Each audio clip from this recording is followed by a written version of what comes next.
There are people who may make $1 million monthly, but this is not a guarantee that they are millionaires, because the standard of being a millionaire is not income but net worth. What is your net worth? There are people who make $1 million and have debts that they are paying that are too great. The people who are making $1 million and going on fancy vacations and fancy, doing fancy things, paying fancy school fees, and at the end of the day they have zero.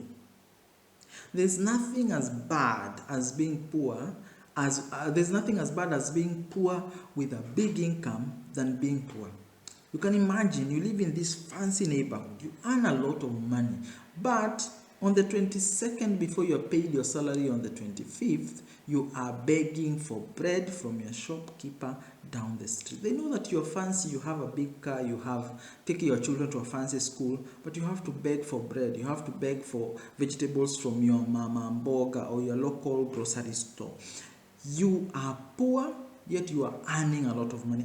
And this is where the problem comes, because a lot of people want to cure their financial problems by earning a lot of money, but fail to realize that wealth is 50% money, is 30% money and 70% attitudes and habits. If you have poor habits and attitudes towards investments and expenses, you will get the money, the 1 million, and use all of it to pay out to other people. People who do not have the financial capacity will take their money and give to other people.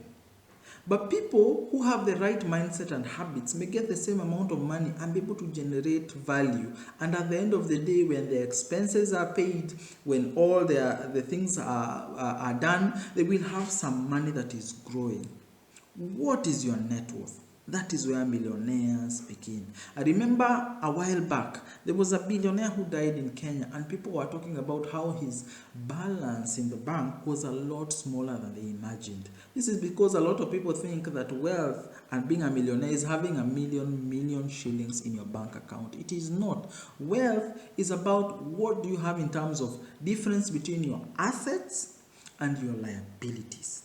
And this is where you are able to know whether you are wealthy. If your assets have a bigger value than your liabilities, then your net worth goes up. However, you also need to understand there are some assets that people get that are losing value for them. So they are increasing your expenses.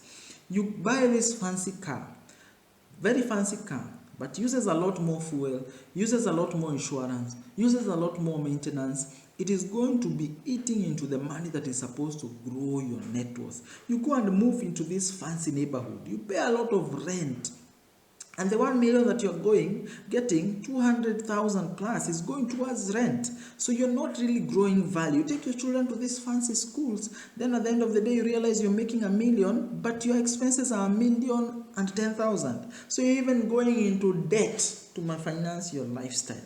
So this is where we talk about money will not cure your bad financial habits. What will cure bad financial habits is changing your attitudes, changing your investment goals, reducing your expenses, effectively being able to reduce your lifestyle expenses to be able to generate value, generating assets, reducing the assets that are incurring costs for you, and increasing the assets that are going to hold value or grow value. Being able to increase assets that are going to give you a passive income that can be able to be capitalized and become more assets and more assets and more assets. Instead of incurring and buying second car, third car, fourth car, all these things are incurring expenses, moving to a fancy location, then at the end of the day you're earning 1 million and using 1,200,000 towards your lifestyle expenses. You're going to become poor. In fact, you may realize somebody who earns 50,000 may be more wealthier than you. You're just enjoying the lifestyle, but you are a poor person compared to somebody who is making 50,000, has assets, less liabilities or net worth of 200,000. They are wealthier than you, who is having a negative net worth. And that is what we talk about. Do not have money and look rich, yet become poor. A problem with most middle income people is that they are making enough money, but all their money is going into useless things. It is not going to increase their value, their net worth, but it is going to fuel expenses, or is going to fuel liabilities. In fact, two people go to a bank. The first person tells them, this is how much I make, this is my contract.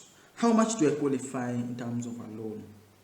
This is somebody who is probably going to buy a shiny thing. Then another person says, I have a goal, I want to build a home. The house is valued at this much. This is how much I make. Can I be able to get money to be able to do this? The difference between the two people is, the first one is thinking about how they can be able to shine with the money that they have, and how they can be able to enjoy looking rich with the money that they have, and how much debt they can be able to access. Not debt that is creating value, but debt that is making them look better. Then the second person is looking at money in terms of my financial goals. I'm trying to build a house. It is worth this much. How much can I be able to qualify to get? And they have been able to plan so that whatever the debt they are getting is going to an asset.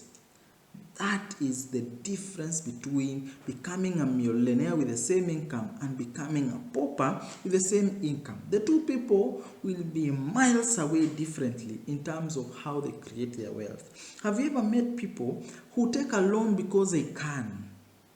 And that is the stupidity we always talk about. You take a loan because you can, not because you have a plan for the money that you are taking. A lot of people do this, and you know them. So having a lot of money is not going to cure your financial diseases. It is only going to fuel your financial diseases. So change your attitudes, change your behaviors, get some financial plans. If you need financial help, get financial help, because that is the only way any income is going to create value for you, for your children, and is going to set you up for life as you enter into retirement. I hope you're learning, you're growing, and becoming better in your financial affairs. Remember, subscribe to the channel, leave a like and a comment, and enjoy your day.